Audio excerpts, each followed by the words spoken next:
Livro Rio do Desejo de Abra Taylor capítulo 15. Sinto muito, mas o Dr. Luiz não está no momento. A voz do outro lado do fio era impessoal e agradável, mas Ellen, ao ouvir aquilo, sentiu um enorme alívio, depois de 3 dias de grande tensão, ansiedade e emoções contidas. Então Luiz estava vivo. Tinha começado a telefonar para Manaus na sexta-feira, depois do expediente, tentando descobrir alguma coisa sobre o incêndio, mas não conseguirá nada. Falar português ao telefone era bem mais difícil, e entender, então, muito pior.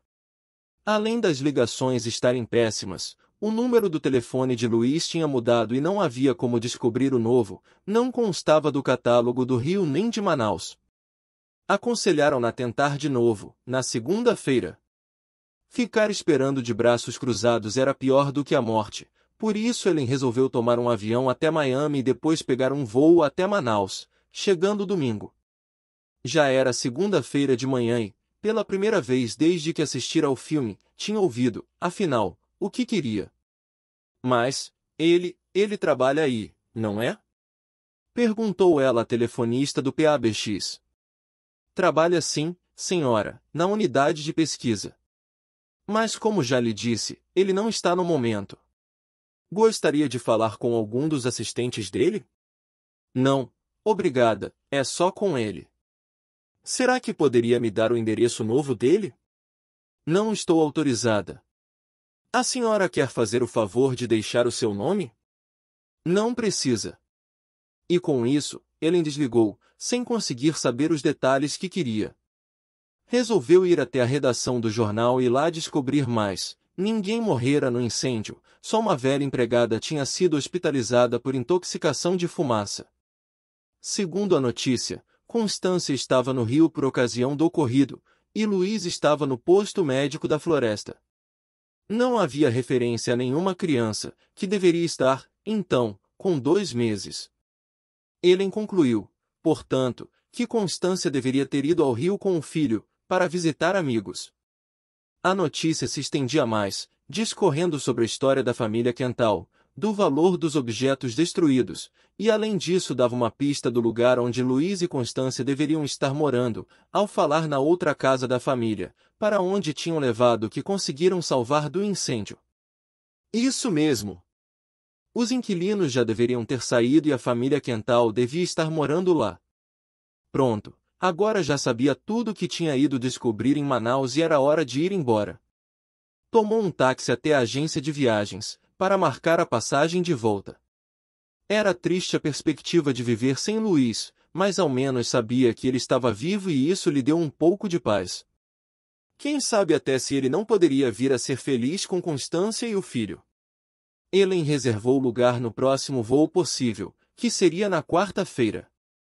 Era arriscado ficar ali 2 dias, podia encontrar Luiz por acaso, mas não tinha outro jeito. Tomou outro táxi e passou pelas ruínas da casa incendiada, depois pela igreja do pobre diabo e, afinal, pela casa onde Luiz deveria estar morando. Era menos luxuosa, mas muito bonita, em estilo vitoriano, de tijolos à mostra, numa rua tranquila e arborizada. Ellen pediu ao motorista para parar alguns minutos e ficou contemplando a residência, tentando imaginar qual das janelas acesas seria a do quarto do casal. Depois mandou levá-la de volta ao hotel. Na terça-feira era dia do voo semanal do Catalina. Ellen sabia como fazer para embarcar e sabia também que podia ir e voltar no mesmo dia, como Diogo tinha feito. Getúlio, sem dúvida, lhe daria notícias de Luiz, bem mais pessoais, como estava de saúde, de estado de espírito, como se portava com o filho. Essas coisas que ela tanto queria saber e não poderia perguntar para ninguém em Manaus. Talvez Luiz viesse a saber mais tarde que ela estivera lá e fizera perguntas, mas até saber ela já estaria bem longe de novo. Pela janela do avião, Ellen ia apreciando a vista da bacia amazônica. Logo que o Catalina pousou, Getúlio aproximou-se com a lancha, e ficou surpreso e muito contente quando viu Ellen descendo. Que bom ver a senhora de novo! Nem imaginávamos que viesse. Só vou ficar algumas horas, o piloto vai me pegar na volta, já combinei com ele. Mas que bom, mesmo que seja por pouco tempo é melhor do que nada. Espere eu carregar os mantimentos primeiro, depois ajudo a senhora a entrar no barco. Enquanto fazia isso, ele trocava novidades com o piloto, como era de costume. Helen apenas ouvia. Ninguém falou em Luís Quental. Ah, meus Deus! Disse ele pouco depois, já na lancha, quando se aproximavam de um trecho do rio, de que se lembrava muito bem. O que foi? Perguntou Getúlio. Aconteceu alguma coisa? Os piuns! Respondeu ela, agitando as mãos para afastar os primeiros mosquitos que se aproximavam. Tinha me esquecido completamente deles. Com a pressa de ir para lá, não pensar em nada, nem no remédio, nem em repelentes de insetos, nem em roupas apropriadas. Estava com uma camisa de algodão de manga curta. Eu não trouxe nada. Meu Deus, eles vão me deixar um horror. Não se preocupe, se tiver problemas tem nosso posto médico para atendê-la. Ela se encolheu toda e começou a rezar mentalmente. Com pena dela, Getúlio jogou-lhe um pedaço de lona encerada, com a qual ela se cobriu da cabeça aos pés. Só saiu dali de baixo quando ouviu o motor ser desligado e sentiu o barco batendo no cais. A primeira coisa que viu foi um homem curvado, tentando amarrar o barco. Luís, murmurou ela, atônita, e ficaram se olhando nos olhos. Ele ficou petrificado. Estava pálido e bem mais magro. Ele tremia. Aos poucos Luís foi se recuperando e, sem desviar o olhar de Helen, começou a amarrar o barco. Era fácil ver que a chegada dela o afetara profundamente. A senhora Helen diz que veio fazer uma visita de algumas horas, comentou Getúlio, apressado, interpretando mal a reação do patrão. Pensei que o senhor não fosse achar ruim dessa vez, doutor, já que ela não vai dormir. Olha, acho que o senhor vai precisar tratar dela porque os piuns a picaram no caminho, ou prefere que eu cuide disso? Não, Getúlio, falou ele com muito esforço, pode deixar que eu trato disso. Luís estendeu a mão para ajudar Helen a descer do barco e ela sentiu um calafrio com aquele contato. Você sabia, por isso é que veio, disse ele, em voz baixa. Eu não teria vindo se soubesse que você estava aqui. Ah, Luís, isso torna as coisas muito difíceis. Sinto muito. Sente muito. E ele deu uma risada nervosa. Sua mulher e seu filho, estão aqui ou em Manaus? Perguntou Helen, controlando-se com grande esforço. Então você não sabe? Respirou fundo e acrescentou, não, não estão aqui. Mas então, estão bem? Estão, sim. Helen não suportava perguntar mais nada. Era demais ouvi-lo falar da família, logo ela que poderia ter sido sua mulher. Desviou afinal o olhar do dele. Por que você está aqui? Pensei que fosse encontrar Brás e Ana. Luís não respondeu, tão atordoado estava com a presença dela. Quem deu a informação foi Getúlio, que não falava inglês, mas ouvirá o nome do filho e da nora. Brás e Ana voltarão na semana que vem. O doutor Luís veio ficar um pouco aqui, para eles poderem ir visitar os pais de Ana no Rio e mostrarem a novidade. Ah, que crianças lindas! O comentário nem despertou curiosidade em Helen. No momento ela só via Luís, só queria saber dele, e de mais nada.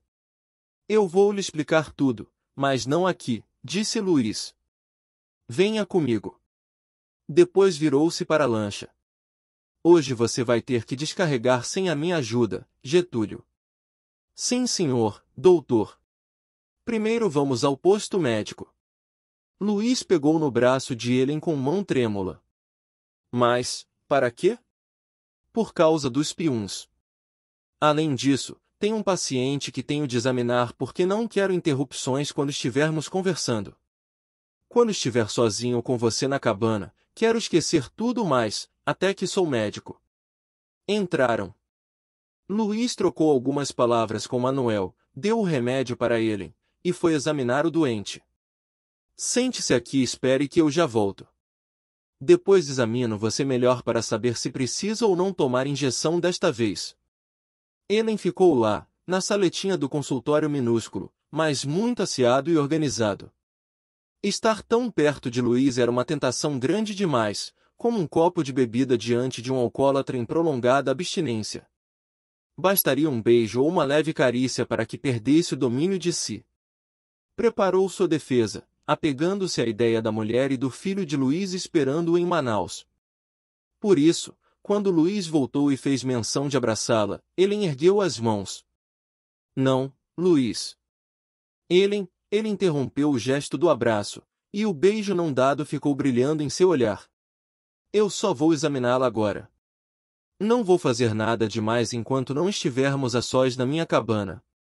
Como da outra vez, ele começou a examinar-lhe os braços, os tornozelos, a auscultá-la com o estetoscópio, a palpar as glândulas atrás das orelhas.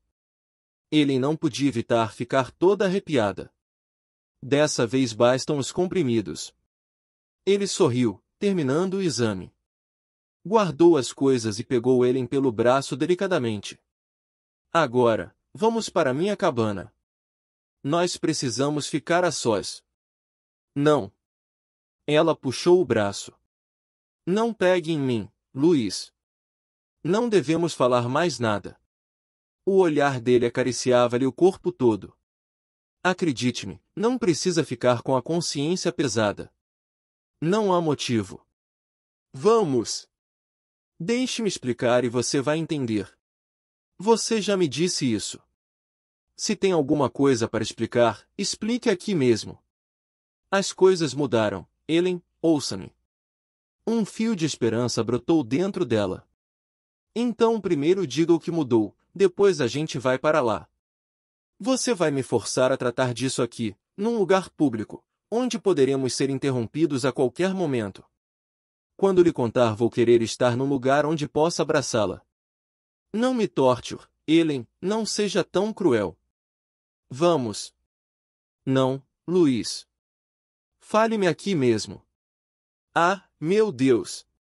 Disse ele, e resignando-se sentou-se afinal, para não perder mais tempo com discussões inúteis. Também sei ser paciente quando preciso. Vamos conversar com calma, então. Primeiro você fala. O que fez durante esses meses todos? Por que voltou ao Amazonas? Você disse que não esperava me ver aqui. Ah, Luiz, fale você primeiro. Conte-me o que foi que mudou. Nada disso. Foi você que quis assim. Para acabar logo com aquela agonia, ela começou a contar onde estivera e o que fizera. Por que não leu minhas cartas pelo menos? Disse Luiz. Você poderia tê-las aberto no vapor e depois as fechava de novo e mandava de volta. Pensei nisso, mas preferi não fazer. Pronto, já contei tudo, agora fale você. Pois se tivesse lido ao menos a segunda carta, poderia ter eliminado seus dramas de consciência. Nela eu lhe contava da decisão que tomei, não muito tempo depois que você foi embora, a duras penas, confesso. Tinha decidido fazer meu casamento dar certo, custasse o que custasse. Agora, fale-me de onde está morando. Luiz, protestou ela, agoniada. Fale. E seu emprego? E com a maior das calmas, ele ia pedindo detalhes, perguntando sobre Ty e Barney, prolongando seu tormento de querer saber o que mudará. Provavelmente vou ser despedida. Eu viajei para cá sem avisar ninguém, e nem imaginam onde estou. Não vai me contar agora? Ainda há coisas que quero saber. E veio outra sequência de perguntas, se saía à noite, se tinha tido outros homens, outros namorados, se ficará apaixonada por algum deles. Acho que você não tem o direito de perguntar antes de me contar o que tem para dizer. Não existe nada entre nós, Luiz. Diga-me só mais uma coisa, então, você tem sido feliz? Não muito. Ela desviou o olhar. Foi por isso que vim para cá. Queria ver você uma última vez, ter certeza de que estava bem para poder esquecê-lo. Parece que você esqueceu outra coisa também, disse Luiz, olhando para o dedo onde agora não estava mais a aliança de Matthew. É, eu. Getúlio aproximou-se da saleta. Preparei uma bandeja de café. Ele colocou-a na mesa, serviu 2 xícaras e foi embora de novo. Conte-me logo, Luiz, por favor. Bem, por onde vou começar? Do dia em que descobri que você tinha ido embora do Amazonas, fazendo desmoronar meu mundo?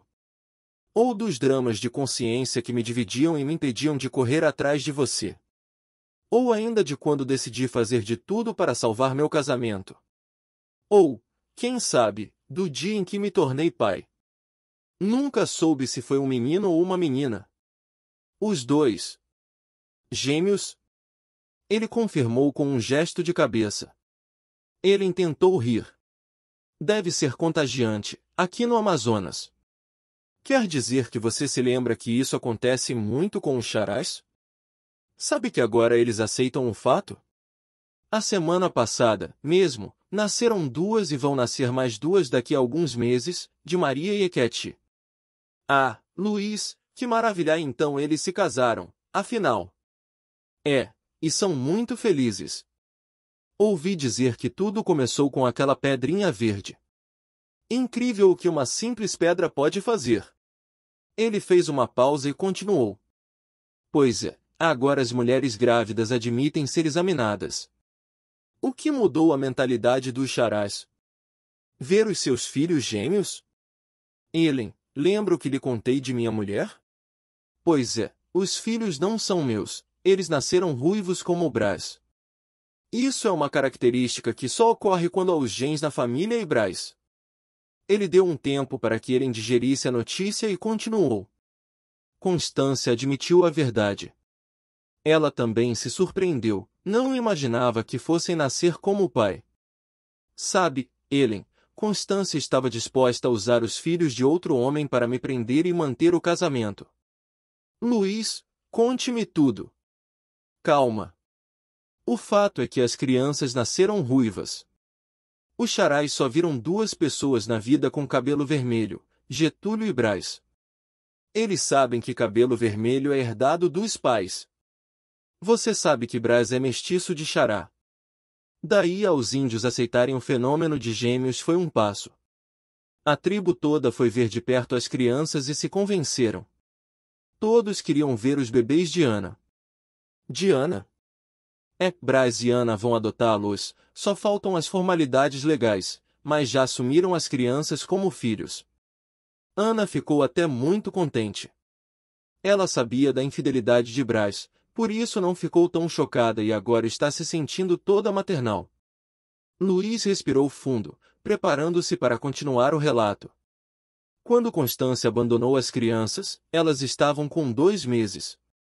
Eu sei que Ana é muito compreensiva e me arrisquei a contar a verdade e a propor adoção. Vim para cá com os gêmeos e a babá, foi nessa semana que a mansão pegou fogo. Luiz aproximou-se de Ellen e olhou bem fundo em seus olhos. Estou divorciado, agora. Eu estava até disposto a criar os filhos de outro homem, mas foi Constância quem acabou me abandonando. A maternidade não a curou da doença. Divorciado, repetiu Ellen, num murmúrio. Meu amor, está tudo terminado, afinal.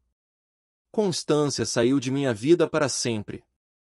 Ah, Luiz, lágrimas rolaram-lhe pela face. Não vá me dizer, agora, que não aprova o divórcio, disse ele, em tom de brincadeira. Agora sou um homem livre, Ellen. Se você soubesse quanto procurei por você na Espanha. Você foi à Espanha? Fui, e conheci seus pais. Ah, Luiz. Foi dificílimo encontrá-los, sem saber o sobrenome. Você só tinha me falado da região em que eles viviam. Bati em tantas portas. Ellen o fitava, os olhos cheios de lágrimas de felicidade, enquanto ele continuava falando. Gostei deles, embora ache que não tenham gostado muito de mim.